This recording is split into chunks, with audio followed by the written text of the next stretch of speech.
14h-16h, Brigitte Lahaie, Sud Radio.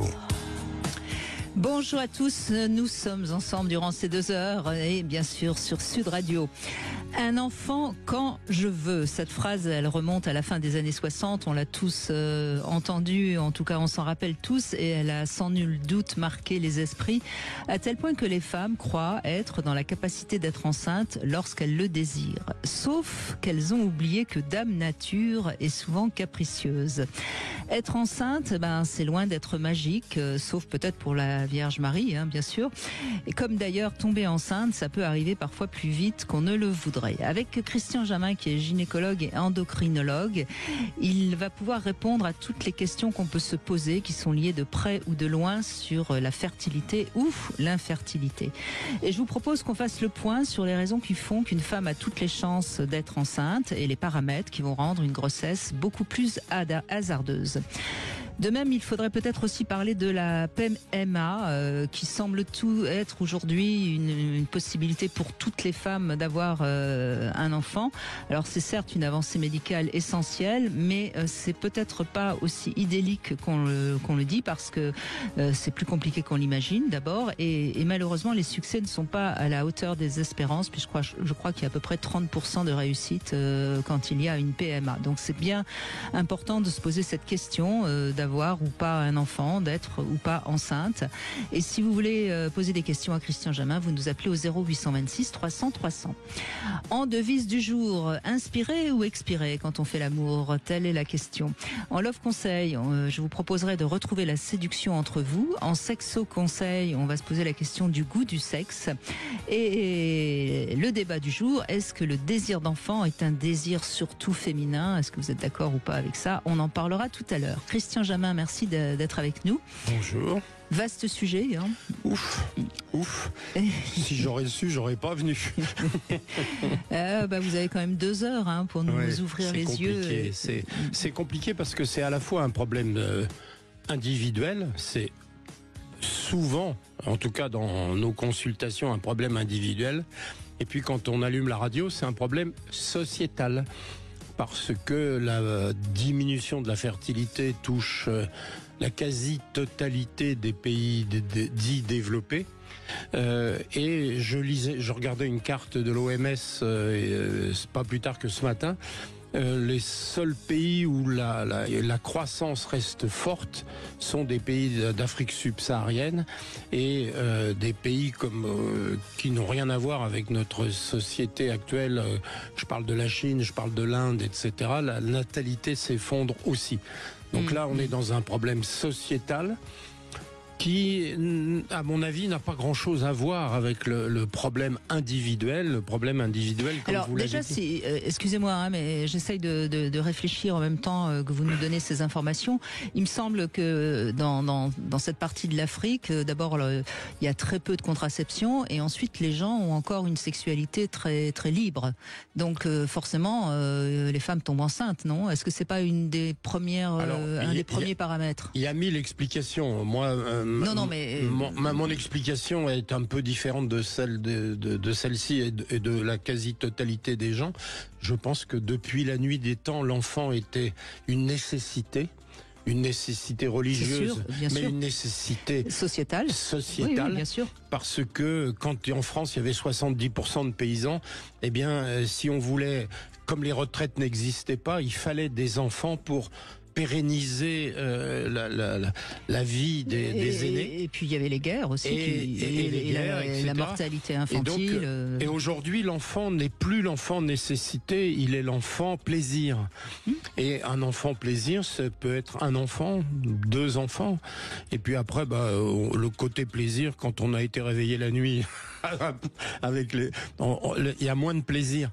Donc, je pense que là, il y a une discussion. Je pense pas qu'on va aborder ça ici. C'est-à-dire que c'est les problèmes de remplacement des individus en fonction des critères culturels. Moi, j'ai beaucoup réfléchi à ça parce que je vais encore vous apprendre quelque chose sur moi, Brigitte. J'ai travaillé en Chine. Et donc en Chine, où il y avait un enfant, et il y a une crise formidable en Chine parce qu'il n'y a pas de retraite. Oui, ils en sont sauf revenus. chez les fonctionnaires. Ils en sont donc, revenus ça veut de dire cette que quand on politique n'était pas d'ailleurs. fonctionnaire et qu'on n'avait pas eu d'enfant ou que l'enfant était décédé ou qu'il était pauvre, les vieux crèvent de faim. Donc ça, c'est à comprendre. Et puis, il y a l'aspect que vous avez évoqué, c'est un enfant quand je veux, si je veux. Parce que vous avez dit quand je veux, mais c'est Oui. aussi si je veux. Et moi, je rajouterais si je peux. Bien sûr, bah, c'est Et c'est le là, sujet à mon d'aujourd'hui. avis, ça va être le sujet du jour. Ben, bien sûr. Donc aujourd'hui, on va parler si je veux et si je peux, qui n'est pas la même chose que le problème sociétal, qui Alors, peut-être pas le lieu pour parler de ça. Oui, on va plutôt rester sur le côté individuel de chaque être qui nous écoute même si bien sûr s'il y a des gens qui ont envie de réagir sur un plan sociétal, philosophique, ils ont bien sûr la parole sur Sud Radio puisque nous parlons vrai. Alors la fertilité des femmes, première mauvaise nouvelle, mais ça c'est pas vous, c'est Dame Nature, la fertilité des femmes baisse assez tôt, Alors, bien avant la ménopause. Je vais faire beaucoup de peine à beaucoup de gens, là, Oui. parce qu'il y a beaucoup d'illusions et il y a surtout beaucoup de mensonges. Il y a des mensonges médiatiques, il faut quand même le dire. C'est-à-dire que la fertilité à 30 ans est la moitié de celle de 20 ans. D'accord. Et la fertilité commence à baisser très brutalement à 34 ans. Donc, et aujourd'hui en consultation, quand je vois des femmes et que je leur dis « vous voulez des enfants ?» Ah oui, mais pas tout de suite. Et pas tout de suite, je crois que la première grossesse à Paris est supérieure à 31, 32 ans. Oui, je crois. Donc, pas tout de suite, mais ça veut dire que vous obérez vos chances d'être enceinte. Et puis ça s'ajoute non seulement une baisse énorme de la fertilité pour la femme, mais ensuite souvent on est moins sexuellement actif, si je puis dire, parfois à 30 ans qu'à 20 ans, surtout quand on est dans un couple qui se connaît depuis 4-5 ans. Et puis il y a un troisième facteur, c'est que il y a la fertilité intrinsèque, si je puis dire, et puis il y a les maladies. C'est-à-dire que si vous, avec le temps, se développent des pathologies qui n'ont rien à voir avec la fertilité, c'est l'endométriose, les fibromes, donc on a globalement une baisse de la fertilité et aujourd'hui, à peu près, on peut dire qu'à 42-43 ans, les chances d'être enceinte et de donner naissance à un enfant sont extrêmement faibles. Et vous avez parlé de la PMA. La PMA n'améliore pas la fertilité. La PMA permet de gagner du temps et de faciliter la fertilité naturelle. Mais la PMA n'apporte rien à partir d'un certain âge, sauf de gagner du temps. Et j'ai trouvé, puisque j'ai étudié, préparé l'émission d'aujourd'hui, j'ai trouvé que c'était fou que à peine 30% de réussite en PMA, c'est pas beaucoup quand même. Oui, mais c'est global, parce que la PMA, au départ, ça a été inventé pour les femmes qui avaient les trompes bouchées. Donc c'était des femmes qui étaient fertiles et on court-circuitait le chemin du spermatozoïde pour faire un bébé. Mais aujourd'hui, la PMA est utilisée pour les baisses de fertilité liées à l'âge et on améliore assez peu le pronostic. Sauf que, comme on sait que ça baisse avec le temps, si on gagne du temps, eh bien, on permet l'expression de ce qui reste. Et donc la PMA à un âge avancé sert à gagner du temps. Ça sert pas à augmenter la fertilité. Alors tout ça c'est bien gentil, mais quand une femme a envie d'avoir un enfant, mais plus tard, vous n'allez pas changer son désir par votre discours. Alors oui, mais on est juste. C'est pour ça que je suis là. C'est que je suis là pour expliquer. C'est qu'aujourd'hui, on a des possibilités qui peuvent paraître un peu folle, c'est ce qu'on appelle la cryoconservation folliculaire, c'est-à-dire que aujourd'hui on peut mettre au frigo, au congélateur, des œufs d'une femme en France de 29 à 36 ans inclus, pour que si l'envie d'enfant vient plus tard, on ait des œufs qui restent jeunes. C'est-à-dire la congélation permet de garder l'âge des œufs, des ovocytes, alors que si on laisse le temps passer à un âge équivalent où on aura une grossesse avec des œufs congelés, eh bien on n'aura plus d'œufs du tout. Oui, mais pour l'instant, c'est pas remboursé par la sécurité sociale en France. Si, ça y est. Alors ça, c'est un autre sujet. On peut y passer 3 jours. Non, mais allons-y. C'est que la cryoconservation folliculaire existait dans tous les pays du monde. Développés, entre guillemets, développés, ou qui en faisaient un commerce. sauf en France. Et puis, notre président actuel a, Dieu merci, fait que c'était accessible en France. Sauf que il a voulu faire mieux que les autres. Et il a voulu que ce soit gratuit, remboursé par la sécurité sociale. Et donc, quand on voit l'âge moyen de la première grossesse, au-delà de 30 ans, ça veut dire que quasiment toutes les femmes peuvent relever de la cryoconservation folliculaire. Et au prix que ça coûte, ça veut dire que si c'est remboursé par la Sécu, on tue la Sécu. Donc, il a été choisi une mesure pour le moins bizarre, c'est de réserver ça au service public. Mais le service public est déjà très occupé à soigner des gens malades ou des femmes qui vont avoir de la chimiothérapie, donc on préserve leur fertilité, etc. Mais Madame Tout-le-Monde, aujourd'hui, on est à plus de 2 ans d'attente à Paris. Donc ça veut dire que le jour où on s'en aperçoit, 3 fois sur 4, on est fort clos. D'accord. Bon, on va voir maintenant qu'est-ce que ceux qui nous écoutent, celles qui nous écoutent ont envie de dire, de poser comme question. Et vous êtes les bienvenus sur Sud Radio 0826 300 300. À tout de suite. Vous voulez laisser un message, proposer un sujet qui vous tient à cœur, ajouter un commentaire ou poser une question? Le répondeur de l'émission est là pour vous. Appelez-nous au 0826 300 300. 14h-16h, Brigitte Lahaie, Sud Radio.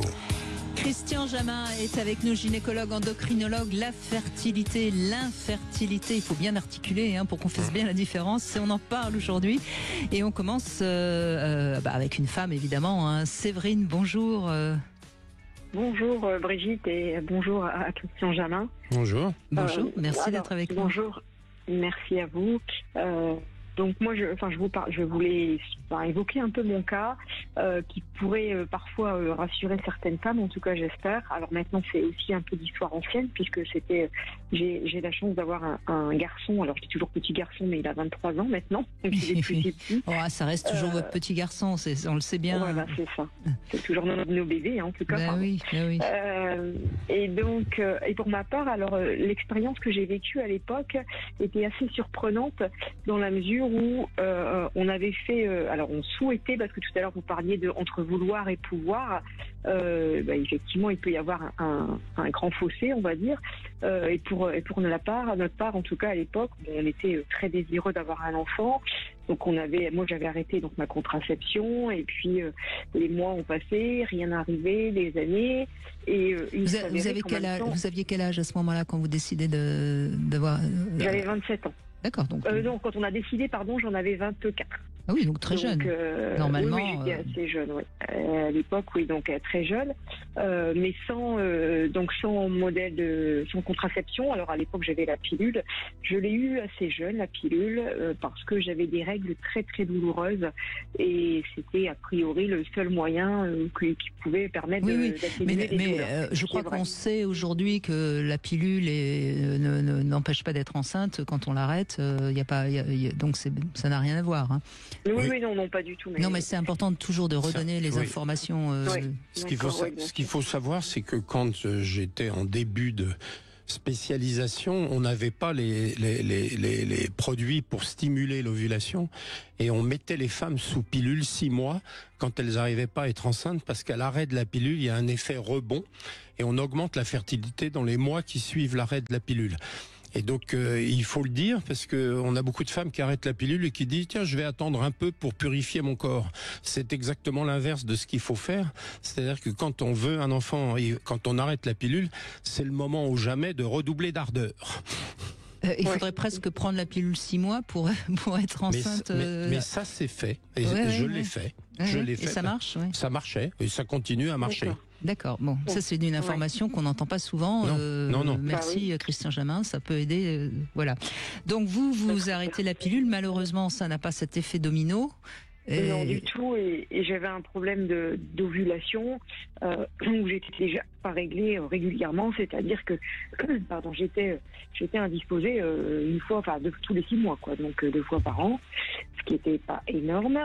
Et donc après on a fait d'autres tests aussi vis-à-vis de monsieur, et monsieur s'avérait qu'apparemment il était absolument pas fertile.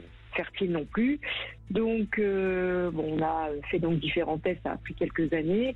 Ça a été malgré tout assez vite. Et enfin, quand j'ai assez vite, même si quand on a envie, on voudrait évidemment que ça arrive tout de suite. Bon, comme on dit, la nature ne fait pas toujours ce que nous on souhaite, hein, et heureusement.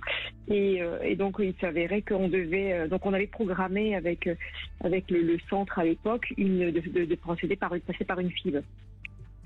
Donc, Oui. et on a eu rendez-vous pour faire la FIV. Enfin, on avait rendez-vous pour faire la FIV. C'est pour ça que je disais tout à l'heure que ça pouvait rassurer certaines personnes.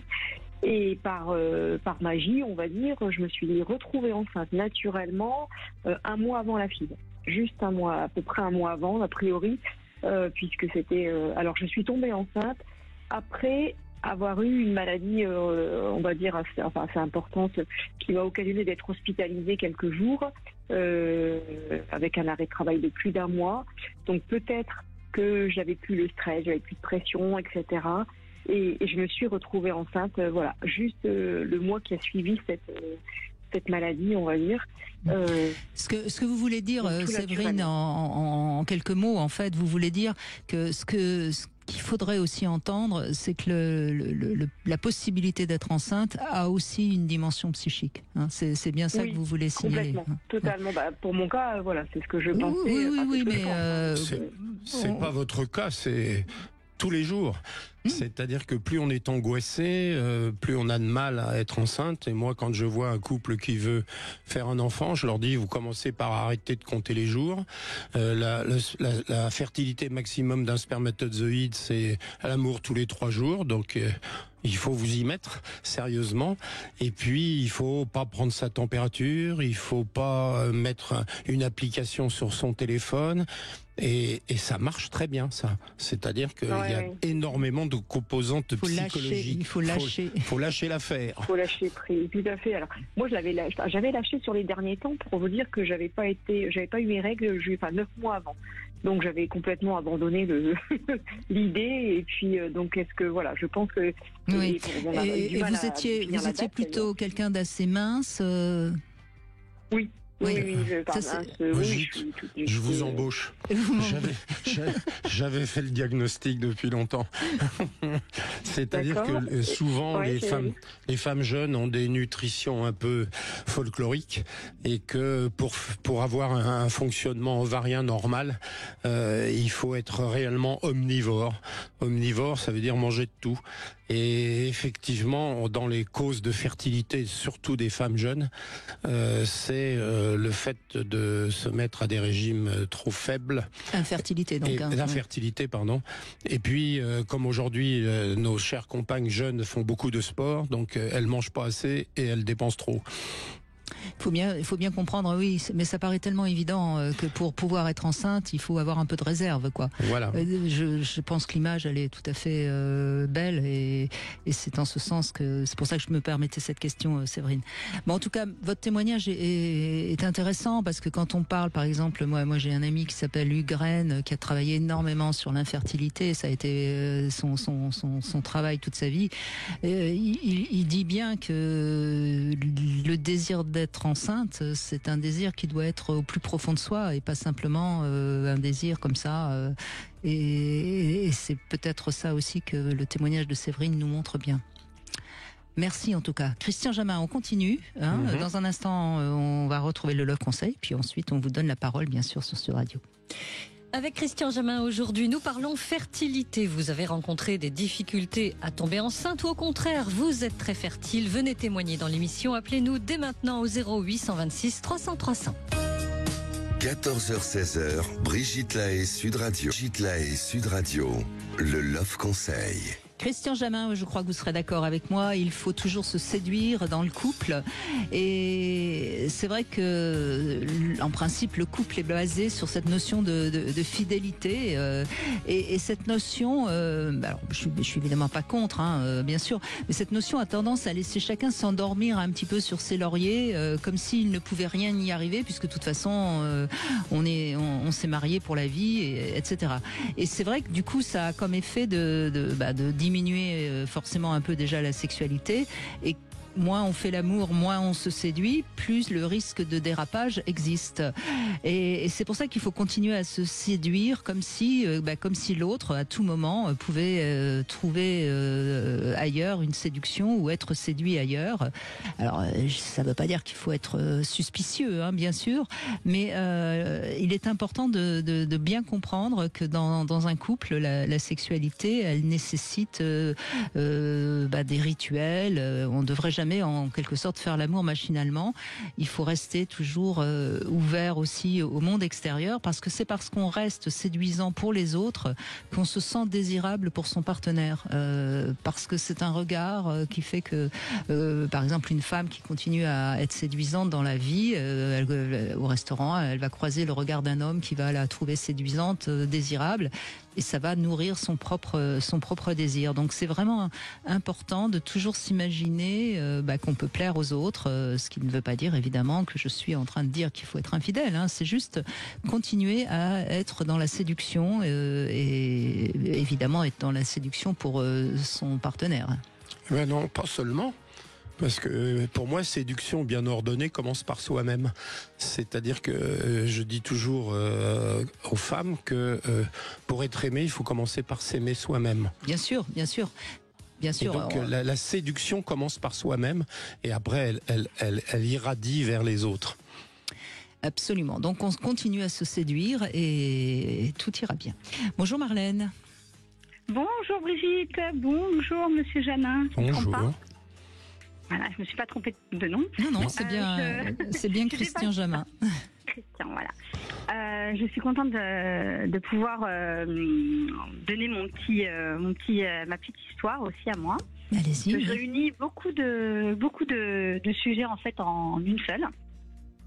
Je me suis mis en relation assez jeune, vers 19 ans, et je tombais toujours amoureuse. Hein. J'étais très poétique lover, je tombais, que ce soit la bonne personne ou pas, on ne sait pas, mais en tout cas j'étais... Cœur d'artichaut, quoi. Hein. Et puis c'était toujours des hommes qui avaient qui étaient plus mûrs que moi, et même s'ils avaient des galères dans leur vie, j'essayais d'être le rayon de soleil en fait. J'essayais de changer la vie en fait. J'ai l'impression d'être la sauveuse, non. Et bon, ça n'a pas marché longtemps, mais donc le premier homme, ça a marché, on va dire 2 ans. Après, ça a été 5 ans sur un autre homme qui avait 20 ans de plus que moi, où là j'ai essayé toute seule d'avoir un enfant parce qu'il n'en voulait pas forcément. Mais vu qu'il avait déjà 40 ans, je me suis dit de toute façon, s'il en a un, il sera bien content. Et moi j'avais 20 ans, donc je me disais c'est pas possible dans sa vie de pas être papa quoi. Donc je me suis dit le pauvre il a pas rencontré la bonne personne. Moi, j'ai toujours été un peu bizarre. Non, mais vous savez, Marlène, à 20 ans, notre désir semble être le désir universel. Hein, donc, on peut comprendre qu'à 20 ans, on puisse avoir cette réaction un peu égocentrée, évidemment. Ouais, c'est ça, exactement. Mais aujourd'hui, je redescends parce que j'ai 48 ans. Donc, c'est vrai que je vois. Vous êtes pardonné. Voilà. je me voyais un peu bizarre, mais et donc du coup j'étais danseuse professionnelle et du coup comme disait Monsieur Janin il n'y a pas très très longtemps, très maigre, très maigre, très sportive, je ne suis pas tombée enceinte sans protection. Donc moi dans ma tête je me dis bon il est vieux, c'est normal, ça marche pas, en plus il n'en veut pas donc ça m'aide pas, et il faisait tout pour que je sois la plus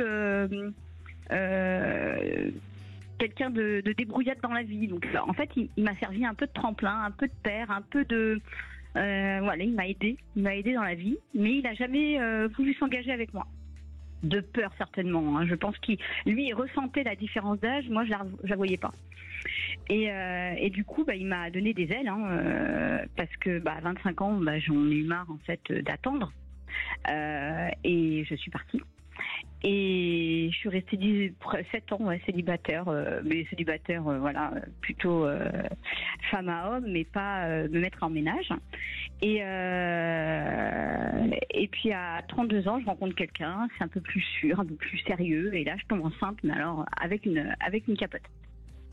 Pas de bol. Jamais je me suis pensé une capote qui pète, je vais être enceinte le lendemain. Jamais. Je ne suis même pas pensé prendre la pilule du lendemain, rien du tout. Hein. Ça faisait 5 mois qu'on était ensemble. J'étais sûre de moi. Et là, au bout d'1 mois sans règles, je me pose quand même des questions. J'étais un peu moins sportive parce que j'avais interrompu la danse depuis 6 mois, comme par hasard. J'avais pris 3-4 kilos. Et du coup, voilà, j'étais dans un mode où je voulais chercher la bonne personne, changer de métier, une reconversion.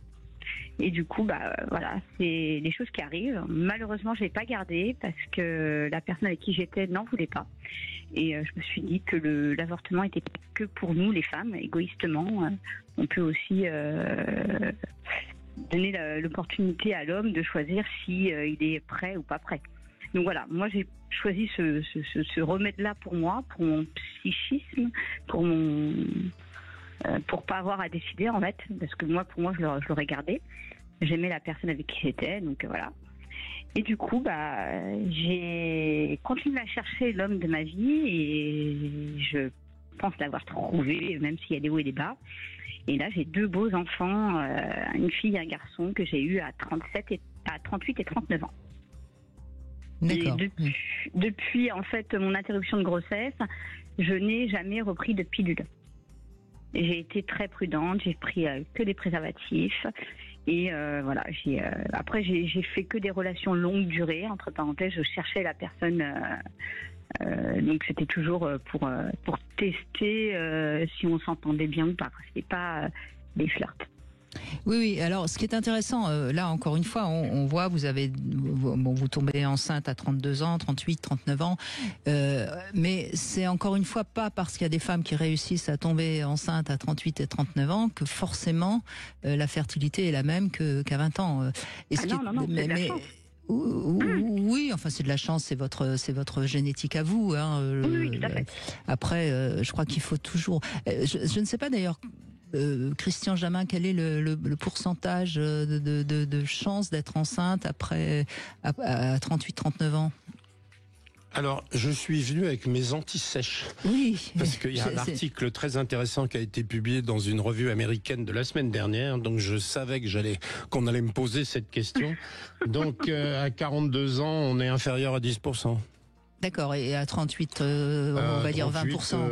On est à peu près, à 15-20%, oui. Oui, donc c'est toujours, encore une fois, tant mieux pour vous, Marlène, hein, mais c'est important de le signaler aux femmes qui peut-être aujourd'hui ont 32, 33 ans, qui ont envie d'avoir un enfant, qu'elles n'attendent pas trop, quoi.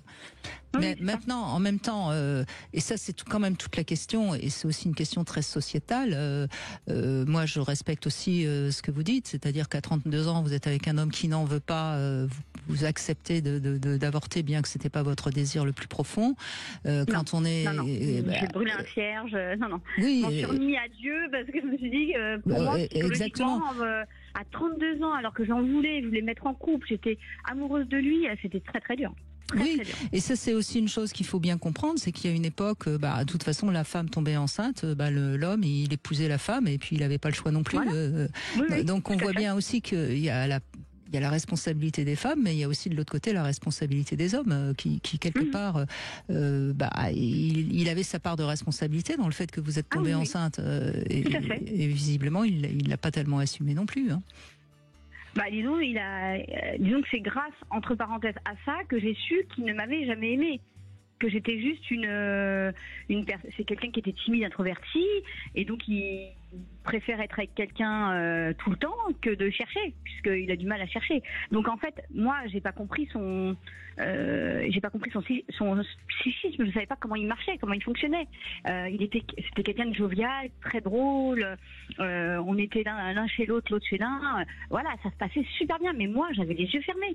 Et il me serait pas arrivé ça. Je serais peut-être restée 2-3 ans avec lui. Oui. Enfin sans savoir que en fait, je n'étais que un trou entre parenthèses. N'exagérons rien. Là, vous exagérez. Oui, non, mais il y a faire des montants quand même. non, mais bon, on va pas rentrer dans votre psychanalyse, mais il y a 1000 façons d'aimer, et donc on peut aimer quelqu'un avec des convictions qu'on ne veut pas d'enfant, mais ça n'empêche pas.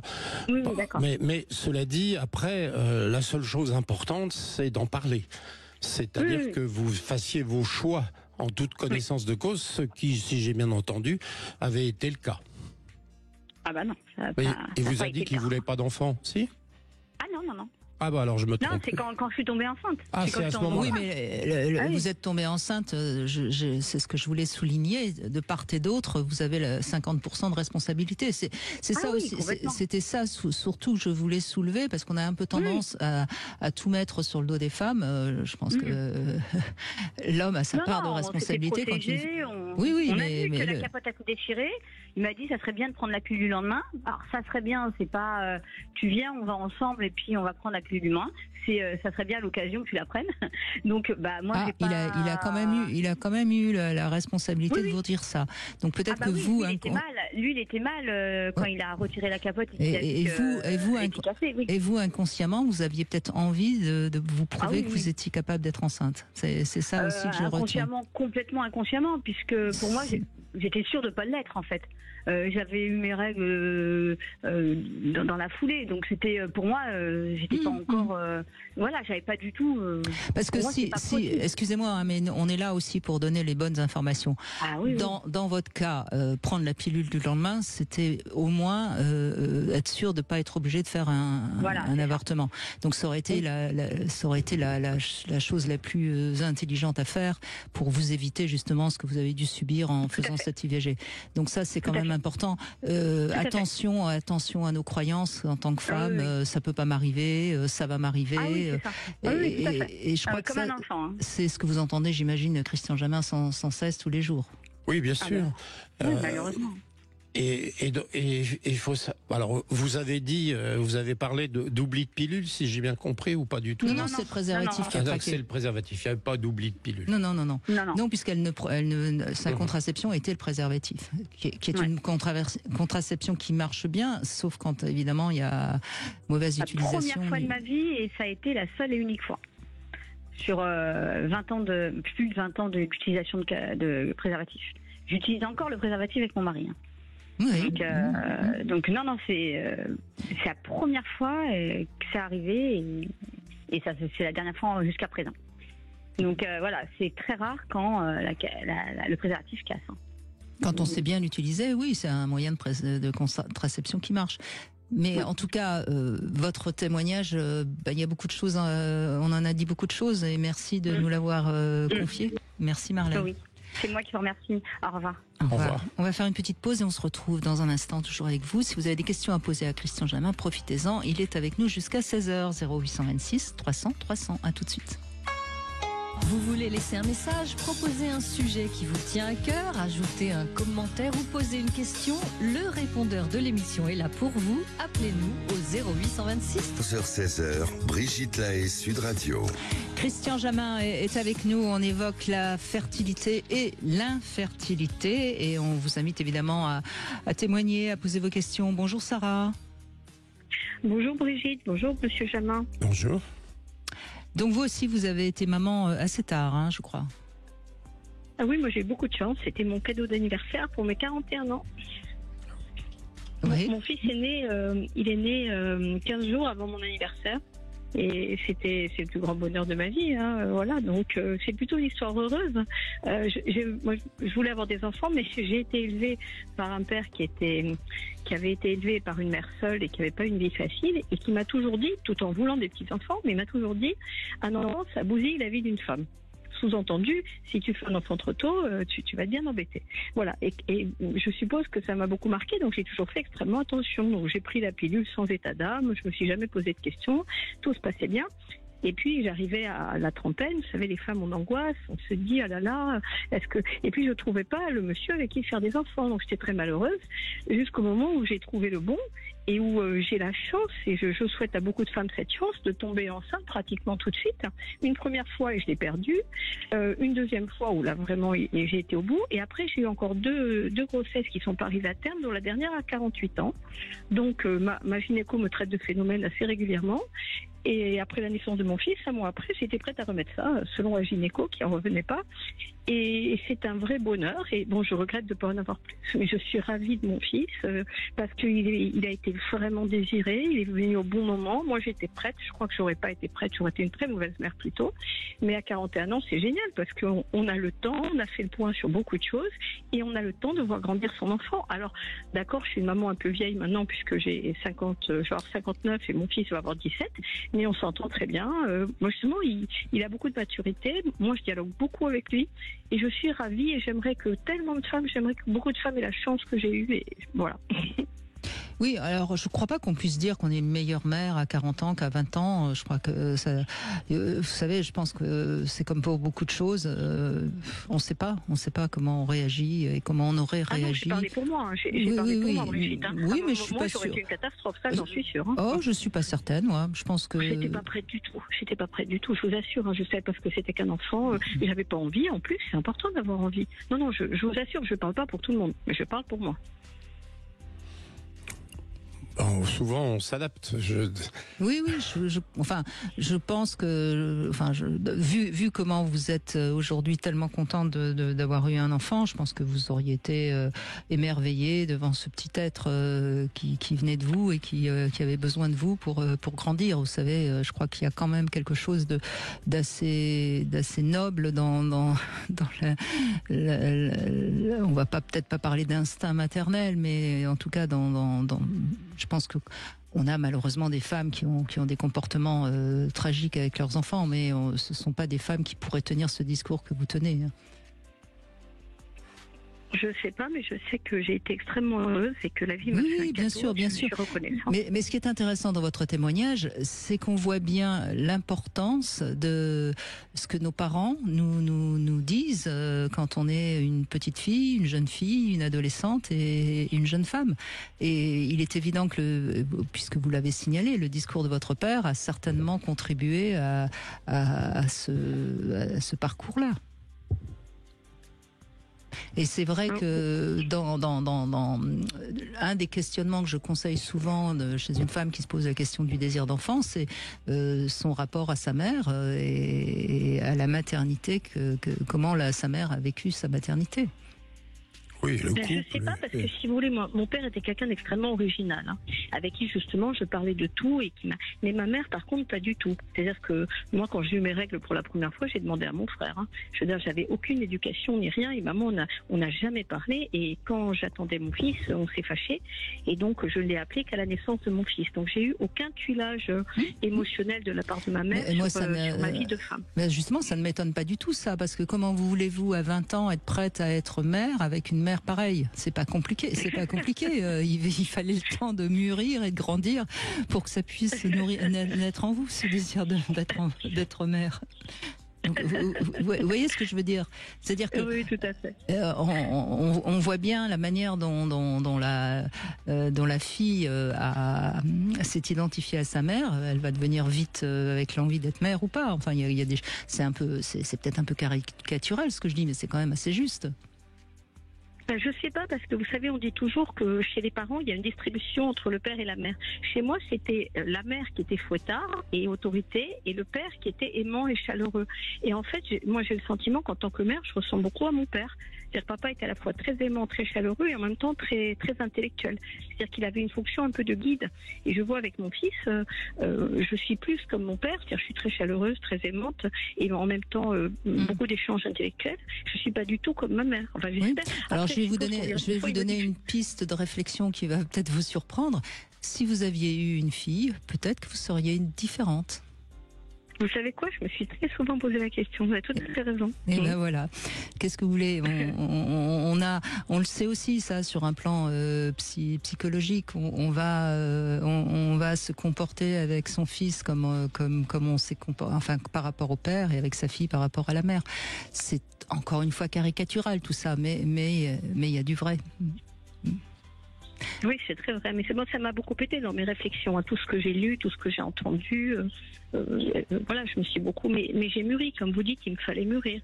Et je suis contente d'avoir mûri, d'avoir appris, d'avoir changé. Très contente. Et c'est ça, je crois, le problème du monde occidental, où les femmes justement réfléchissent un peu sur elles-mêmes, ont le choix de leur vie. C'est que on est moins, comment dirais-je, on est moins comme des femelles, quoi, qui se retrouvent enceintes sans avoir eu le temps de réfléchir. Hein. Oui, c'est ce qu'on avait dit au tout début de l'émission, c'est-à-dire qu'aujourd'hui, l'enfant est un enfant choisi, alors que avant, l'enfant n'était pas un enfant subi, mais c'était un enfant nécessaire. C'est-à-dire que à la fois la religion et l'histoire même économique d'un couple dépendait du nombre d'enfants. Parce que encore une fois, il n'y avait pas de retraite, il fallait quelqu'un pour tenir la ferme, il fallait et donc c'était le rôle de la grand-mère qu'on voyait le monde a changé en même temps que l'économie et l'organisation sociale. Cela dit, on voit bien dans les cultures religieuses, quelles qu'elles soient, d'ailleurs, il y a encore une forte tendance à considérer qu'une femme qui n'a pas d'enfant n'est pas digne de cette culture. Hein. Pratiquement toutes les religions insistent sur la nécessité d'une femme d'avoir des enfants. Oui. Mais même la société, moi je vois dans ma famille où tout le monde se jetait sur un enfant dès qu'un bébé apparaissait. Moi j'étais pas du tout comme ça, donc on se moquait de moi. Et donc quand j'ai dit que je voulais des enfants, tout le monde m'a dit mais non, t'as jamais voulu d'enfants. Je dis c'est pas parce que moi je suis pas gaga à chaque fois qu'il y a un bébé que j'ai pas envie d'enfants, mais c'est pas du tout la même chose. Et ben c'est une légende tenace et on a continué à dire que Sarah n'aimait pas les enfants et que voilà, c'était vraiment très traditionnel. Et donc une femme, quand passé 30 ans j'avais pas d'enfants, toutes mes cousines étaient mariées et en avaient, et moi je passais vraiment pour la marginale, oui. Voilà. Oui. Alors que non.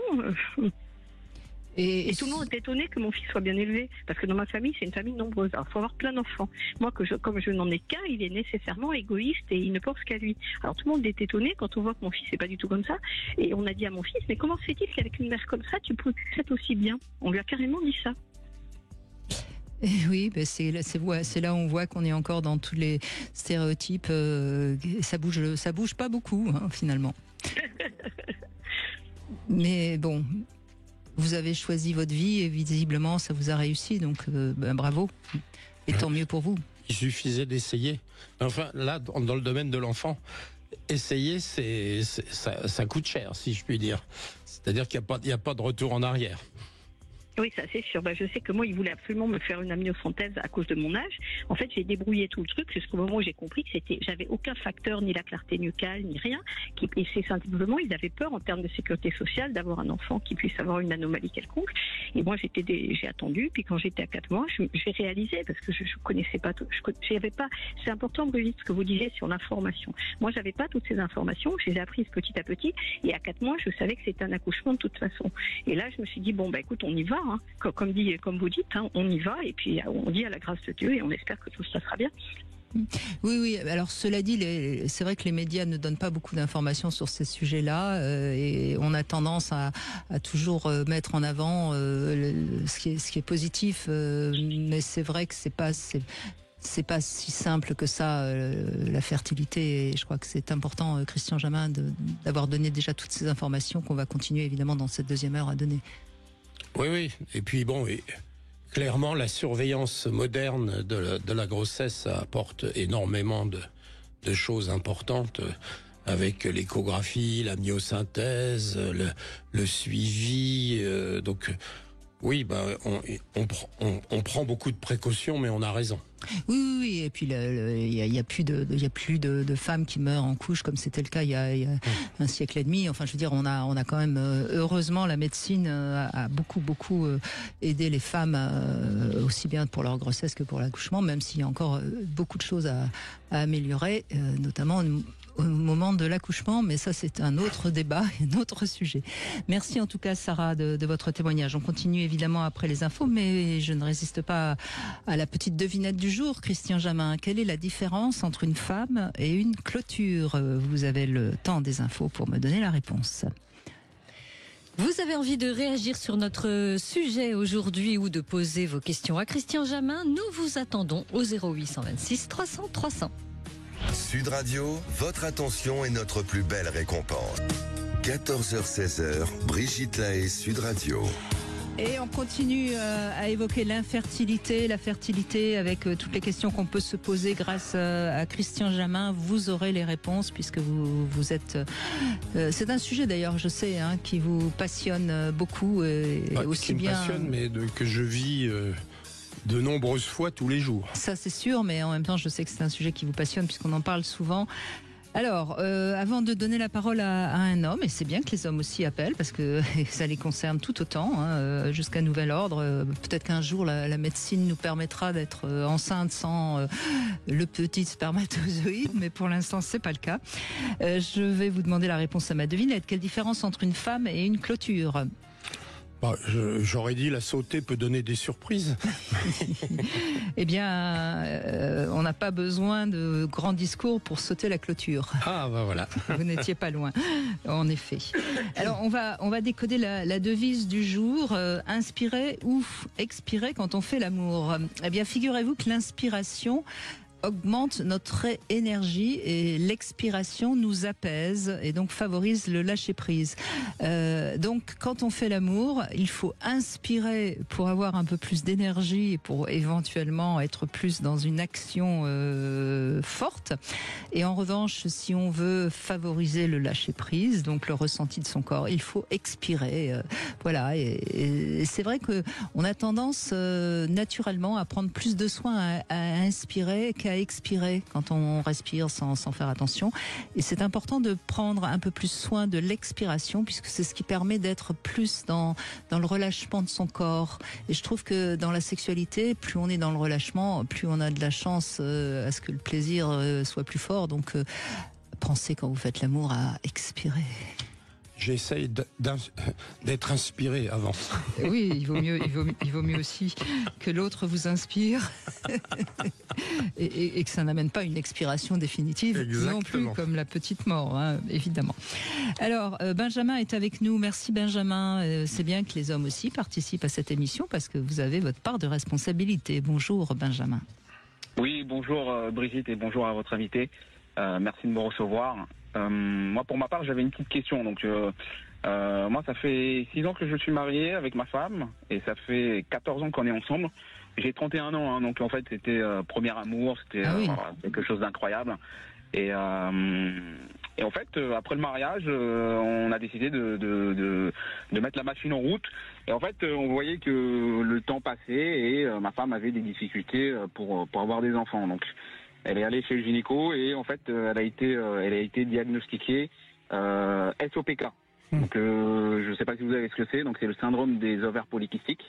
Et derrière ça, hormis quand même le fait que ça réduit vachement la fertilité en soi, il y a quand même pas mal d'autres choses. Elle a fait de la résistance à l'insuline, pardon. Et voilà, il y a eu elle a pris du poids, voilà, elle a pris du poids. Et en fait, depuis ce moment-là, c'est un peu, je vais pas dire c'est la descente aux enfers, parce que voilà, je suis quand même là pour la soutenir, etc. Mais voilà, moralement, c'est très dur parce que elle supporte pas le fait de pas réussir à être enceinte, c'est ça. Elle a votre âge à peu près? Elle a 2 ans de moins, donc là, elle a 29 ans. Oui, bah oui. Oui, et vous savez, voilà, on arrive à une époque où nos amis d'enfance, ils sont tous en train d'avoir des enfants, etc. Alors moi, pour ma part, j'ai très envie d'être papa. Voilà, comme je vous ai dit, ça fait longtemps qu'on est ensemble, et voilà, j'ai envie d'être papa, j'ai envie qu'elle soit mère aussi, j'ai envie d'avoir des enfants avec elle, mais Et voilà, je suis quand même un peu fataliste. Vous voyez, je me dis bon, si ça arrive, tant mieux. Et puis voilà, j'essaie de la rassurer, j'essaie de pas être le gars qui va la. Oui. Et c'est là où on voit une fois de plus, hein, Christian Jamin, c'est que la femme de Benjamin, elle doit se mettre une telle pression que c'est plus compliqué. Hein. Qu'est-ce que vous pouvez dire à Benjamin, Christian Jamin ? Vous avez combien de temps à m'accorder? 3 jours? Alors, vous me donnez votre adresse Non. Le SOPK est un diagnostic. Alors, on dit que c'est la première cause d'infertilité chez la femme. D'abord, le mot infertile est faux, parce que les femmes qui ont des SOPK peuvent être enceintes. Donc, après, il y a tout un problème de circonstances, de justesse du diagnostic. J'allais dire que c'est aujourd'hui un diagnostic qui est beaucoup fait par excès. Donc, c'est délicat. Donc, je peux pas répondre, mais en tout cas, ça n'est pas une cause de stérilité définitive. On peut être enceinte spontanément et on peut aussi profiter de la médecine. Il y a beaucoup de choses à faire. Donc je ne peux pas répondre à votre question, sauf que il faut pas se décourager. Il y a des solutions pour ça. Et en fait, voilà, je remarque que en toute humilité, hein, je remarque que les femmes, elles sont toutes différentes entre elles, et qu'il y a des femmes qui ont du SOPK et qui vont, par exemple, ne pas prendre du poids, ou qui vont avoir une certaine facilité à avoir des enfants. Il y a d'autres qui vont avoir du mal, etc., etc. Donc en fait, je pense qu'il n'y a pas vraiment de méthode. Mais voilà, en fait, j'appelais aussi pour voir avec vous si vous avez des petits tips. Je sais pas. Est-ce que vous avez parlé de régime tout à l'heure? Voilà, on sait que le régime, des fois, oui, ça fait quelque chose. Justement, votre femme, on a l'impression que c'est quelqu'un d'assez stressé, donc déjà, il faudrait qu'elle relâche un peu tout ça et qu'elle prenne un peu plus le goût de vivre, et que vous puissiez faire l'amour sans mettre cet enjeu de forcément qu'elle soit enceinte. Vous voyez, laissez la sexualité comme un jeu et l'amour que vous portez l'un pour l'autre. Et puis voilà, je pense que ça c'est le premier conseil que moi je peux vous donner. Maintenant, Christian, vous avez peut-être des conseils plus médicaux à donner à Benjamin. Est-ce qu'elle est forte, votre épouse? Forte au niveau du caractère? Non, oui, non, ça, je ne me permettrai pas. Je suis pas demandeur. Non, je parle au point de vue poids. Oui, parce qu'en fait, c'est une grande femme, hein. Elle fait 1m74. À l'époque, on s'est connus, elle faisait une 60aine de kilos. Là, elle a pris 30 kilos de plus. Voilà la réponse. Voilà. Voilà. Mais le premier traitement, c'est l'exercice physique, c'est la marche à pied. Parce qu'il faut faire baisser son insuline. Et donc, et quand on fait du sport et de la marche à pied, ça résout beaucoup de problèmes. Alors, encore une fois, je ne peux pas me permettre de faire un diagnostic avec aussi peu d'éléments. Mais vous m'avez demandé, est-ce qu'il y a un truc? Le truc, c'est que il faut commencer par avoir une hygiène de vie aussi irréprochable que possible, et ça améliore beaucoup les choses. Après, quelque chose que je remarque, et pour aller dans son sens à elle, voilà, son régime alimentaire, il n'a pas changé depuis qu'on se connaît. Je dirais plus que sa prise de poids, c'est un facteur extérieur, donc c'est-à-dire sa résistance à l'insuline. En tout cas, c'est ce qu'ils disent les médecins, quoi. Donc après. Alors Benjamin, je pense que oui, emmenez-la promener dans la nature, ça vous fera du bien à tous les deux, main dans la main, ça la fera marcher, donc ça lui redonnera peut-être un meilleur rapport à son corps. Et puis comme toute femme qui a pris beaucoup de poids et qui a du mal à être enceinte, il faut peut-être travailler aussi sur ce qui aurait pu se passer dans son enfance, qui fait qu'elle met une protection un peu trop importante sur ce qui représente la féminité. Voilà, c'est une piste qui est peut-être pas à négliger. D'accord, ok. Voilà, et ça, je pense que c'est un petit con. Et d'ailleurs, de toute façon, quand une femme a du mal à être enceinte, aller parler à quelqu'un, un bon thérapeute, 2-3 fois, ça ne peut que faire du bien, parce que ça peut ouvrir des pistes aussi. Bien sûr. Et il faut avoir éliminé toutes les autres causes aussi. Bien sûr. Avant de... Mais si c'est réellement un SOPK et qu'il n'y a pas d'autres facteurs, l'hygiène de vie joue un rôle considérable. Voilà. Donc là, vous avez la marche à suivre, si je puis dire, puisque il faut l'emmener marcher. Donc vous avez Écoutez, Benjamin. bien reçu. Je suis sûr, oui, je suis sûr que vous avez entendu et que vous allez pouvoir aider votre femme. Et bravo. Merci. Je vous en prie, merci à vous, merci pour l'écoute. Je vous en prie. On fait une petite pause, on se retrouve dans un instant sur Sud Radio 0826 300 300. À tout de suite. Mercredi, nous recevons le docteur Nazio, célèbre psychiatre, et nous verrons avec lui ce que nous dit notre inconscient. Venez nous parler de vos actes manqués, de vos choix ou de vos erreurs, et découvrons ensemble les mystères de nos joies et de nos chagrins. Appelez-nous dès maintenant au 0826 300 300. 14h-16h, Brigitte Lahaie, Sud Radio. Christian Jamin, toujours avec nous, gynécologue, et on évoque les questions de fertilité, d'infertilité. On retrouve Sandrine. Bonjour Sandrine. Bonjour Brigitte, bonjour Christian Jamin. Bonjour. Voilà, bon alors moi au niveau de la fertilité, je n'ai jamais eu de problème. Alors je raconte un petit peu mon histoire. Oui. Alors on s'est connus, on étudiait avec mon mari, mais on était à l'université. Et puis bon, après on s'est installés ensemble, on travaille ensemble. Hein, on est sur une exploitation. Et puis lui, il avait envie des enfants. Il s'est dit toujours, parce qu'il avait le profil de son père qui a eu ses enfants jeunes. Et puis il s'est dit oui, moi j'aimerais bien à 25 ans être papa. Bon, moi je me suis pas trop posé la question. Au début, non, j'étais un peu réticente parce que je me suis dit, bon, on n'est pas encore installé, on n'a pas une maison, notre maison n'est pas nickel, on n'a rien on était dans un mobil-home en attendant de... Et puis bon, je me suis même pas posé la question. Bon, puis alors il s'est trouvé que, je vais vous faire peut-être rire, c'était au moment où il y avait la Coupe du Monde du foot, 98. Oui. Pas mal du monde du foot. Et moi je me suis dit bon, j'arrête la pilule et puis bon, on verra, ça arrivera pas. Et effectivement, comme vous l'avez précisé juste avant, on avait toujours ce cliché en me disant qu'à la pilule c'était une information, si vous arrêtez la pilule, il faut attendre, Enfin voilà, je me suis dit bon je vais pas tomber enceinte de suite et puis on laissera le temps, ça arrivera. Et puis non, c'est arrivé de suite. C'est-à-dire que la pilule est arrivée. Il y avait le contexte où on était euphorique par rapport à cette Coupe du Monde. Et puis voilà. Et puis on travaillait. C'était dans un contexte très bien. Et j'ai eu mon premier qui est né en 99. Et puis après j'ai eu la seconde. Pareil. J'ai arrêté la pilule et de suite je suis tombée enceinte facilement et pareil, je me posais pas de questions. Voilà, le truc, c'est que je suis une personne à ne pas me poser de questions, que ça soit sur la fertilité et que ça a été après à la suite par rapport à la grossesse aussi. Et vous aviez quel âge à ce moment-là? Alors moi j'avais 27 ans. Oui, donc vous étiez très jeune. Oui. Ouais, 27 et ma fille 30. Mais par contre, je pense que j'aurais, je sais pas, moi, je me voyais pas encore maman. Voilà, je voulais que tout soit, qu'on soit bien installé, la maison. Et puis finalement, j'ai eu le stress. Bon, quand j'étais enceinte, j'ai eu un coup de stress une fois que j'ai su que j'étais enceinte. Surtout pour le premier, pas pour la seconde, parce qu'il y avait déjà eu un. Donc hop. Mais j'ai eu un effet stress.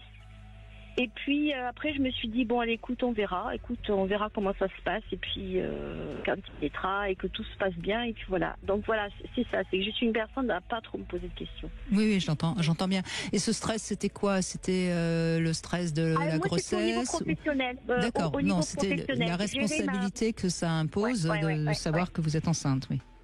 Tout à fait. La responsabilité professionnelle.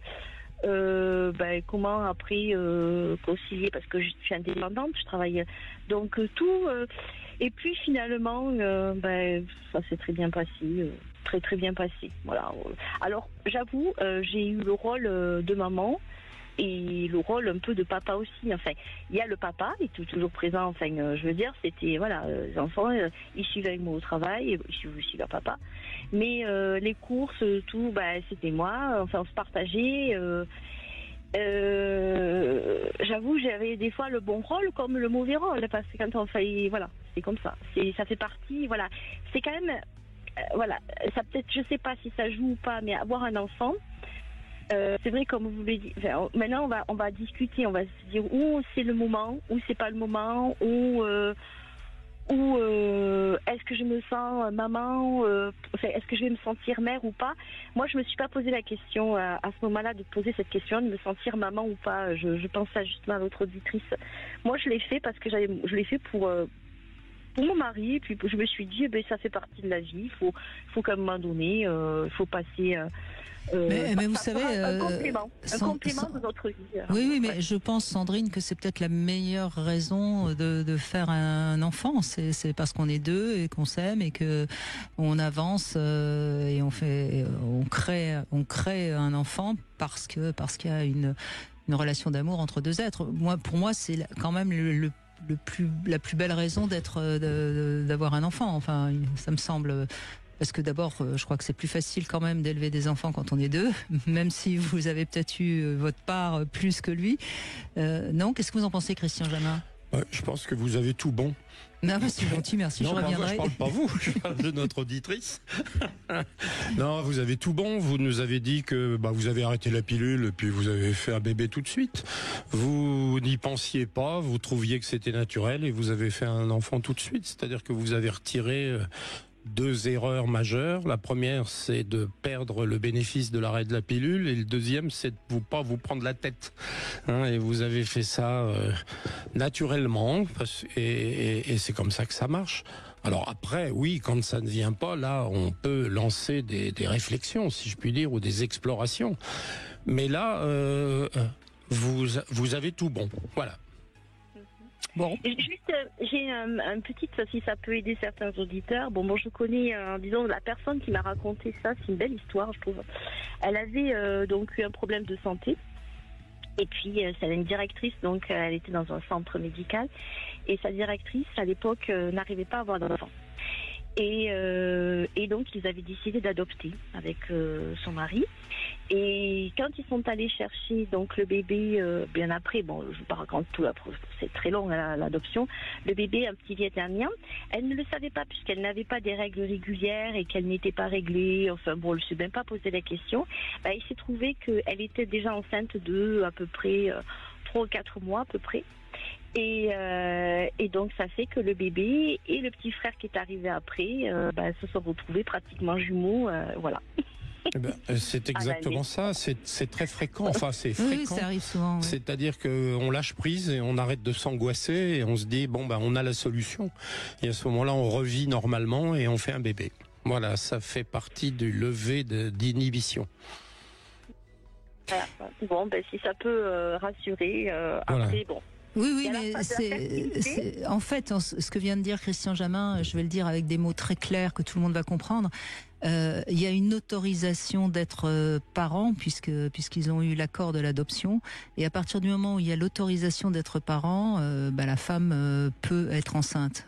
C'est une sorte de, alors c'est évidemment très inconscient tout ça, mais je crois que c'est vraiment important de comprendre. Et vous, Sandrine, vous vous étiez donné l'autorisation de toute façon, donc tout est arrivé très naturellement et très facilement. Oui, tout à fait. C'est plus après, mais.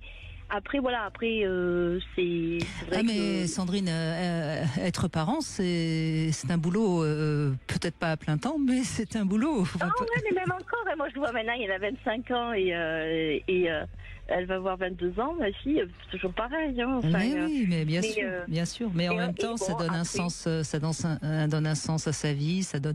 Enfin, je veux dire, il y a des tas d'avantages, mais c'est pas la même chose que d'avoir un poisson rouge.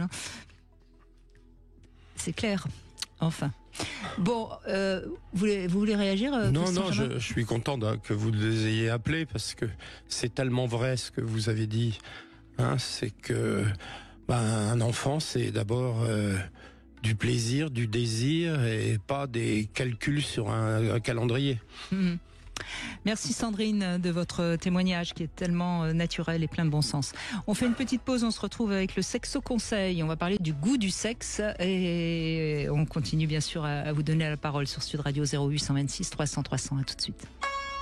Vous voulez laisser un message, proposer un sujet qui vous tient à cœur, ajouter un commentaire ou poser une question? Le répondeur de l'émission est là pour vous. Appelez-nous au 0826 300 300. Faire les... Brigitte Lahaie, Sud Radio, le sexe au conseil. Alors, on va parler du goût de notre sexe, de nos organes génitaux, parce que ça reste un des obstacles majeurs aux relations bucco-génitales. Et c'est donc l'inquiétude du goût, de l'odeur de son sexe. C'est souvent d'ailleurs une question plus féminine que masculine. Et c'est pour ça que certaines femmes, et c'est pour ça que je vous propose ce sexe au conseil, Christian Jamin, certaines femmes abusent de l'hygiène et vont donc un lavage un peu agressif à leur vagin, alors que les hommes ont moins de soucis, peut-être parce que justement leur sexe est apparent. Donc là, le conseil de l'hygiène intime et du lavage intime, Christian Jamin, qu'est-ce que vous pouvez dire aux femmes? Comment on se lave ses organes génitaux? On se lave pas l'intérieur. Bah oui, c'est bien de le rappeler. Parce qu'il y a un équilibre bactérien dans le vagin qui est dominé par un germe qui s'appelle le lactobacille. Et à chaque fois qu'on fait des injections, des lavages avec le doigt ou avec des savons ou même quand on va à la mer et qu'il y a de l'eau qui rentre dedans ou à la piscine où il y a de l'eau de javel qui rentre dedans, on laisse sortir. On déséquilibre la flore à l'intérieur. Et il y a d'autres germes qui sont d'abord souvent minoritaires qui se développent, dont un qu'on appelle un anaérobie qui s'appelle le Gardnerella, qui a la particularité de sentir très mauvais. Et donc souvent c'est lié à des excès d'hygiène. Et il faut laisser se rééquilibrer sa flore avec le bon germe et pas le traumatiser avec des manœuvres inappropriées. Donc on se lave mais jamais l'extérieur. Et on rentre jamais un doigt pour ressortir par exemple le sperme après un rapport sexuel. Il est très bien là. Oui. Non mais je sais bien, mais ça peut paraître curieux pour certaines femmes de pas. Oui, mais ça c'est nos grands-mères disaient qu'il fallait se laver l'intérieur, on faisait et non, surtout pas. Et plus on se lave, plus on a ces troubles de l'odeur. Voilà, donc ça c'était important et je comptais sur vous pour bien signaler tout ça parce que là au moins vous avez la caution médicale, c'est important. Ensuite, pour les femmes qui vraiment ont peur, elles peuvent déjà en parler à leur partenaire. Et généralement, les hommes n'ont pas de difficulté avec l'odeur du sexe féminin. Et puis, moi je conseille, si vraiment ça vous traumatise, vous utilisez un testeur, vous savez, comme pour les parfums, vous l'introduisez délicatement dans votre sexe féminin au repos, et puis vous allez sentir, et vous verrez que ça sent pas mauvais. Il y a peut-être un petit goût un peu citronné, voilà. En revanche, évidemment, s'il y a une odeur forte, suspecte, il faut peut-être consulter parce qu'il y a peut-être un problème d'IST. Bon, et puis quand au goût du sperme, là, tous les goûts sont dans la nature. Ce serait le propos d'un autre sexo-conseil. Oui, mais le fait d'avoir une anomalie de la répartition bactérienne, c'est pas une IST. IST, ça veut dire transmissible. Tandis que là, c'est vraiment local, c'est personnel. Alors, c'est vrai qu'il y a des femmes qui ont ça sans se laver l'intérieur. C'est très compliqué parce que c'est de changer la nature de quelqu'un et c'est très compliqué. D'accord. Donc, il y a des traitements au long cours où, en particulier, on met des œstrogènes localement pour que ce soit le bon germe qui se développe. C'est compliqué et c'est compliqué à expliquer, puis c'est compliqué à soigner. Mais ça peut. Mais c'est pas grave. C'est désagréable, mais pas grave. Ok. Christophe, merci d'être avec nous. Bonjour. Bonjour Gilles, bonjour Christian. Bonjour. Bon, moi je vais vous apporter juste un témoignage qui va pas mettre de l'eau au moulin, mais qui va étayer un petit peu tous les propos, puisque moi j'ai eu une expérience il y a 33 ans, puisque j'ai 2 filles avec 2 mamans différentes, et j'aurais pu avoir d'autres enfants, puisque j'ai eu pas mal de demandes, puisque j'ai eu beaucoup de partenaires. Bref, je reviens à ma première fille, parce que l'expérience était quand même assez intéressante par le fait qu'aujourd'hui elle a plus de 30 ans, que nous ne pouvions pas avoir soi-disant d'enfant avec la mère de cet enfant, et donc ça n'est suivi des tests comme toujours pour savoir qui faisait quoi, et apparemment on nous avait dit que la glaire de madame n'était pas compatible, donc ça n'est suivi des FIV, sans résultat, et un beau jour, naturellement, évidemment, l'enfant est arrivé. Donc il faut quand même être relativisé avec tout ça, parce qu'effectivement il y a un aspect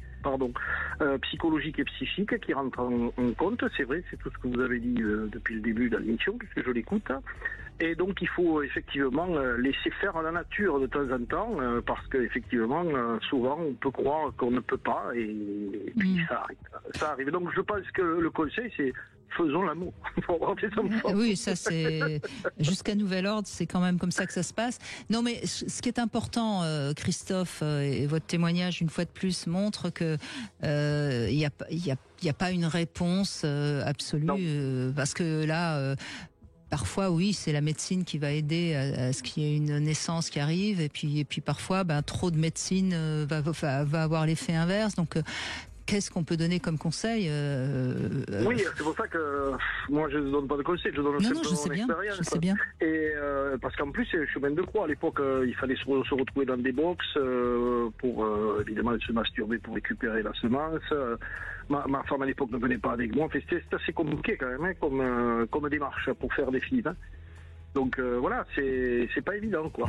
Et au finalement, il fallait pratiquer. On ne pratiquait pas assez. Voilà. On ne pratique jamais assez.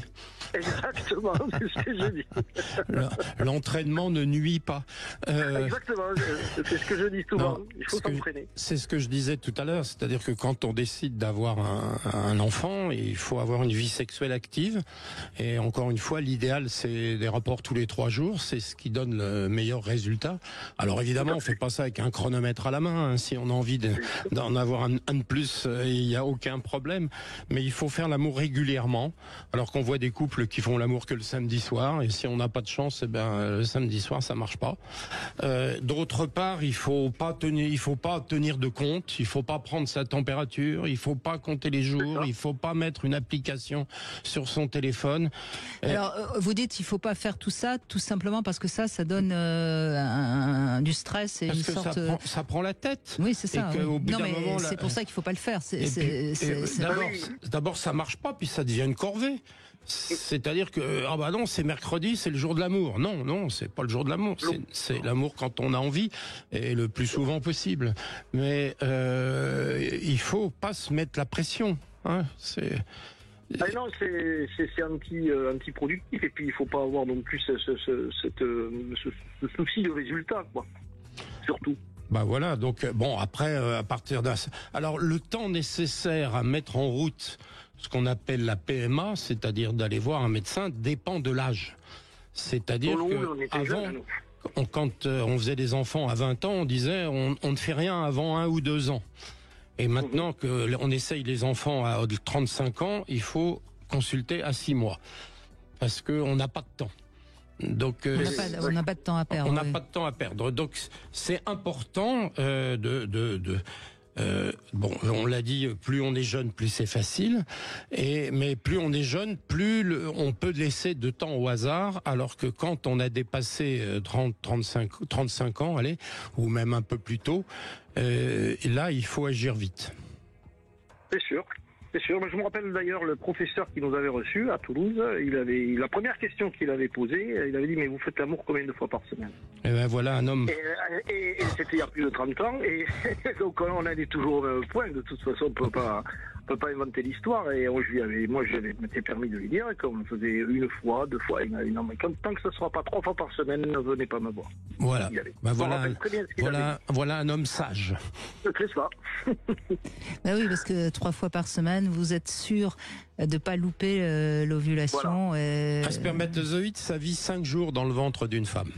Et son maximum de fécondité, c'est 3 jours. On n'a plus calculé tout ça parce que maintenant, quand on sait à quel moment on met le sperme dans la PMA, donc on sait tout ça. C'est-à-dire 5 jours, ça peut encore arriver. 3 jours, c'est optimum. Voilà. Tous les jours, c'est fatigant. Mais moi, je dis simplement que c'est une histoire de désir, tout simplement. Quand les deux personnes se désirent, voilà, et que se désirent, ils font l'amour. C'est pas plus compliqué que ça. Et pour moi, je suis peut-être ancienne génération, mais... non, mais Christophe, vous avez raison. L'idéal, c'est de se dire, on s'aime, on a envie de créer une famille, on fait l'amour, et on fait l'amour le plus souvent possible, chaque fois qu'on en a envie. Le problème, c'est que ce qui se passe souvent dans la tête de certaines femmes, heureusement pas toutes, c'est que tout d'un coup, ce désir d'enfant devient une obsession. Et à partir de ce moment-là, il n'y a plus de place pour le désir. C'est plus le désir de faire l'amour, c'est le besoin d'être enceinte. Et donc, on n'est plus dans quelque chose qui est de l'ordre du corps qui exulte. On est dans la tête qui veut prendre le pouvoir et le contrôle de tout. Et c'est pour ça que ça marche pas. Et je suis entièrement d'accord, parce que le désir d'avoir des enfants, vous le disiez en début d'émission, est-ce que c'est féminin, est-ce que c'est masculin? Dans mon cas, ça a toujours été féminin. Dans les deux filles que j'ai, c'est deux femmes différentes, c'était un désir de leur part. Et j'ai eu d'autres partenaires qui avaient un désir d'enfant avec moi, où là j'ai mis le haut-là, mais ça n'est jamais venu de moi. Voilà. Pour moi, avoir un enfant n'est pas une fin en soi. Alors ça peut peut-être choquer. Moi, je suis pas du tout. Non, il y a des hommes, il y a des hommes qui ont très envie de ça, mais je pense qu'on est, qu'on est en minorité. Alors, il y a des hommes qui ont des désirs d'enfant en minorité, ou je sais pas, on n'a pas de pourcentage là-dessus. Mais le désir de faire l'amour, c'est quand même un désir masculin assez fréquent. Donc, allons, Brigitte. Voulez-vous baisser les yeux, Brigitte, quand vous dites des bêtises? Parce que j'ai une partenaire en ce moment qui est avec moi, mais je vous garantis que l'élève a dépassé le maître. Hein. Oui, voilà. Hein, nous, on les connaît. Ah, monsieur, nous, on les connaît. Oui, je les connais, oui. Et oui. Mais peut-être que vous avez un peu vieilli, Christophe. C'est peut-être pour ça. Hein, ça, c'est indéniable, mais je me tiens en forme quand même. Eh bien, je suis sûre que madame est très contente, alors. Tout à fait. Bon, voilà. Non, mais... voilà ce que je pouvais vous dire sur le sujet, quoi. Ça n'apporte rien, mais c'est un témoignage masculin. Si, ça montre une fois de plus, et c'est ce qu'on entend quand même depuis le début de l'émission, c'est que il faut lâcher prise, et puis ça arrive quand ça arrive, et puis voilà. C'est bon, mais en même temps, on peut pas non plus dire que la médecine n'a pas aidé beaucoup de couples à être parents. Et puis encore une fois, 20 ans, c'est pas 35 ans, donc c'est très important de comprendre cette notion. Tout à fait. Merci Christophe, en tout cas, merci beaucoup de votre témoignage. Merci, au revoir. On continue dans un instant sur Sud Radio, bien sûr. Manque de sommeil, sommeil fragmenté ou insomnie, nous en parlerons jeudi avec notre invitée Sylvie Royan-Parola, psychiatre. Venez nous dire comment vous dormez. Appelez-nous dès maintenant au 0826 300 300. 14h-16h, Brigitte Lahaie, Sud Radio. Christian Jamin est avec nous, gynécologue, endocrinologue, et vous allez être content. On va conclure avec Catherine, qui est maman de 6 enfants, je crois. Bonjour Catherine. Bonjour Brigitte, bonjour Christian. Oui, j'ai 6 enfants. Voilà. Christian va vous donner une médaille. Hein. Alors figurez-vous qu'on m'en a donné une. Le préfet m'en a donné une. Bon. Alors, bon. Donc, il faut combien d'enfants pour avoir droit à une médaille, Catherine? 4. À partir de 4. À partir de 4. Ouais. Donc il en faut 5. Il en faut 5 ou bien on en a une à partir de 4? Oui, on peut en avoir une à partir de 4. Oui, une médaille à partir de 4, voilà. Bon. Donc, moi, je voulais vous faire partager un petit peu une note positive. Voilà, une note positive. Alors, pour moi, parce que infertilité, fertilité, pour moi, il y a 2 grands sujets, on va dire. C'est la négativité et la chimie. Bon, alors, je m'explique. Christian, je vais m'adresser à vous. Au début de votre émission, vous avez parlé... dans les premières minutes, vous avez dit souvent, vous avez répété le mot problème et puis crise. Et vous faites un constat, évidemment, vous faites un constat d'aujourd'hui, les problèmes, crise et tout ça. Puis j'imagine que dans votre quotidien, vous aidez les gens à inverser cette négativité. Et moi, je veux dire, ça part l'envie, d'une joie de vivre, comme vous l'avez dit dans l'émission, c'est viscéral, c'est pas cérébral. Vous savez, quand c'est cérébral, moi à un moment, j'avais dans les années 70, j'ai eu un avortement. À l'époque, c'était pas légal. C'est genre, je vous fais pas, je vous passe sur les choses sordides, mais genre réduit à tricoter, tout ça. Bref, j'ai failli avoir une septicémie. Donc j'étais pas spécialement prédestinée. Mais alors, je sais pas si c'est par revanche ou tout ça. C'était viscéral, c'était électrique. Je voulais des enfants. Voilà. Et à cette époque-là, il s'est présenté à moi une porte ouverte. J'aurais pu avoir une carrière dans l'art, dans les métiers d'art, et j'aurais pu gagner de l'argent et tout ça. Mais non, moi je voulais des enfants. Alors du coup, dans les messieurs qui étaient près de moi, il y avait un monsieur très mignon, carrément blond, yeux bleus, bref, et il voulait des enfants. Super. Allez, on fait une équipe. Et on a fait une super équipe pendant plus de 40 ans. Et on était vraiment très en accord sur l'éducation, tout ça, bref. Oui, donc c'est un choix qui correspondait bien pour l'un comme pour l'autre. Vous faites des choix. Oui, mais vous faites des choix. Regardez aujourd'hui, Brigitte, aujourd'hui les gens, les couples veulent une maison, une piscine, une voiture, machin, ils veulent être installés, un bon boulot, tout ça. Et puis au moment où ils ont tout ça, ben, ils peuvent plus avoir d'enfants. Souvent, disons que les problèmes arrivent. Voilà, le temps a passé et puis souvent on est un petit peu confronté à ce genre de problème. Mais il y a aussi le côté chimie. Pour moi, si vous voulez, comme vous l'avez dit dans l'émission, moi, la drogue, l'alcool, tout ça, ça me donnait aucun plaisir. Moi, j'avais envie d'aimer, j'avais envie d'avoir du plaisir, de faire l'amour, d'aimer les gens. Voilà. Et tous ces trucs, je trouvais pas de plaisir. Catherine, si je résume un peu ce que vous êtes en train de dire, il faut avoir des enfants parce qu'on aime et par amour de la vie et non pas pour ces vieux jours, bien sûr. Une réflexion, une espèce de plan de carrière, je sais pas quoi.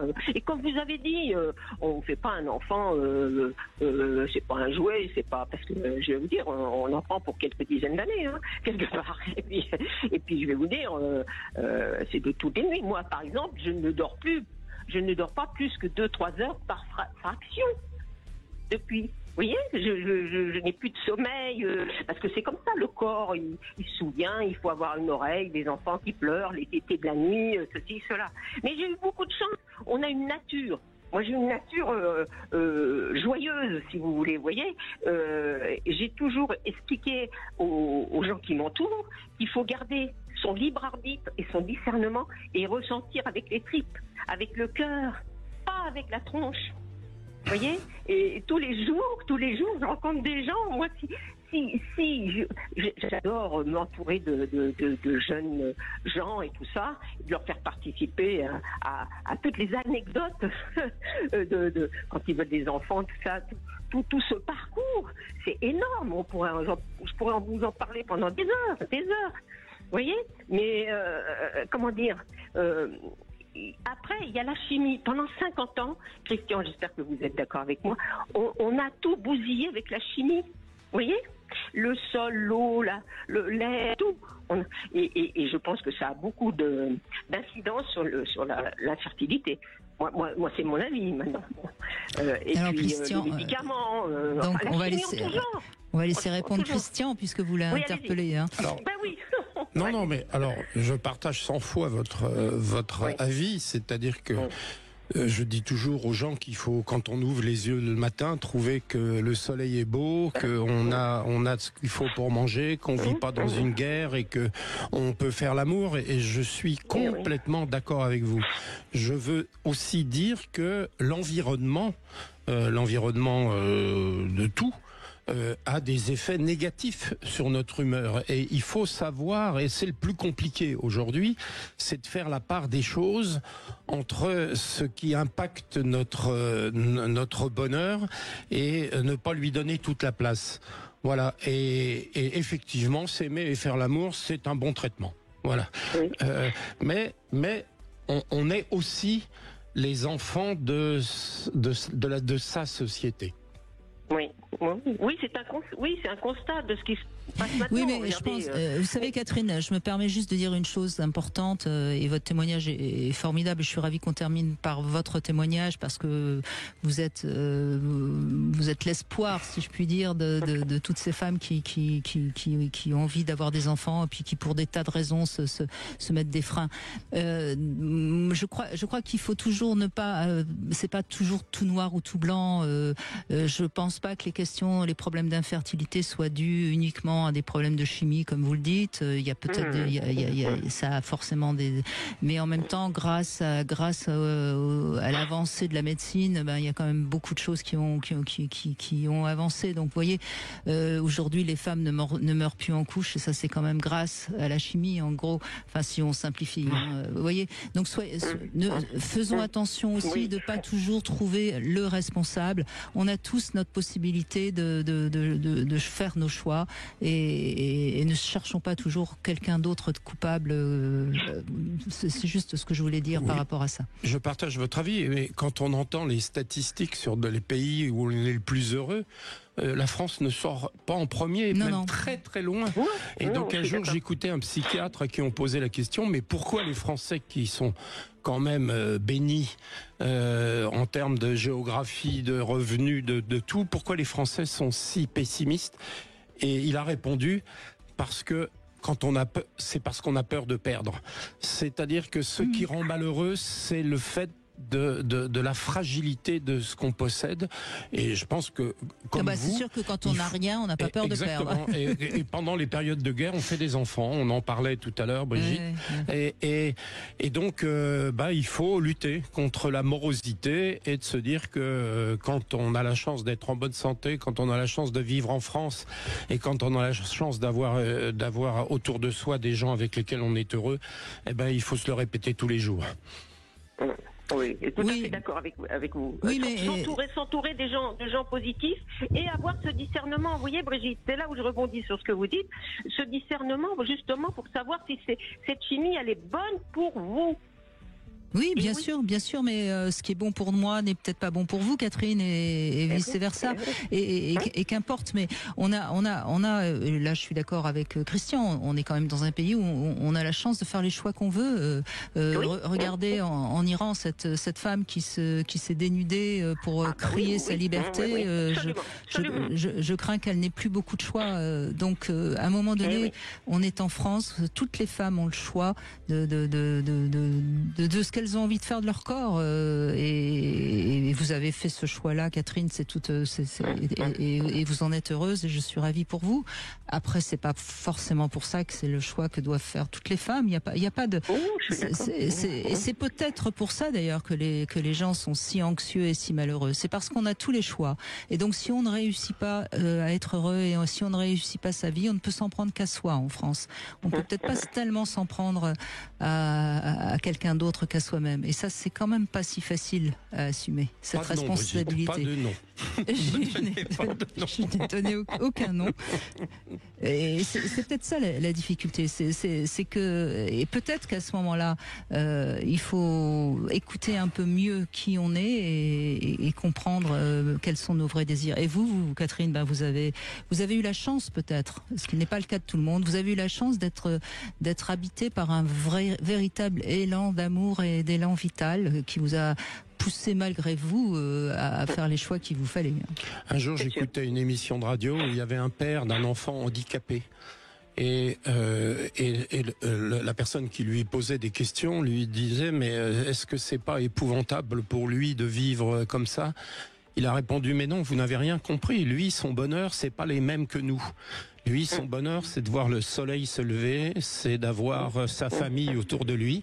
Donc, apprenons, et je suis d'accord avec vous, apprenons à prendre possession du bonheur que nous avons autour de nous et pas toujours regarder le mauvais côté. Super. Bon, bah écoutez, on a terminé dans la bonne humeur, dans la joie, dans l'amour. Et c'est grâce à vous, Catherine. Non, c'est grâce à vous. Merci beaucoup. Merci, Christian Jamin. Je crois qu'on a dit beaucoup de choses. Hein. Si vous n'avez pas écouté le début, notamment dans la première heure, tout au début de l'émission, Christian Jamin a donné beaucoup d'informations sur ce qu'était la fertilité et l'infertilité. Vous pouvez éventuellement réécouter en podcast, évidemment. Je crois que c'est important. Et puis, donc on a donné l'information, hein, pour avoir des enfants, faut faire l'amour. Oui, souvent. Et sans compter. Et sans compter. Et puis voilà, c'est parfois pas mal de le rappeler quand même. Hein. C'est quand même peut-être parfois pas mal de le rappeler. Et pour l'instant, on a besoin d'un homme, hein, si on veut être enceinte. Oui. Le jour où on s'en passera, ce sera triste. Pas seulement pour les hommes. Je suis bien d'accord. Demain, nous serons avec le docteur Nazio, qui est psychiatre et psychanalyste. Et justement, tiens, on essaiera de voir comment on peut apprendre à mieux se connaître, justement ces fameux désirs dont je viens de parler. Il sera avec nous, puis on pourra peut-être interpréter aussi nos actes manqués, nos erreurs, les choix qu'on n'a pas. On fait pas toujours les bons choix, mais c'est pas grave. Hein. On peut réajuster tant qu'on est en vie. Il y a de l'espoir, évidemment. Quand on écoute Brigitte Lahaie. C'est gentil, Christian. Et puis tout de suite, vous écoutez Alexandre Delovan, hein, je sais plus le titre de l'émission, c'est pas grave. C'est votre avenir. Merci.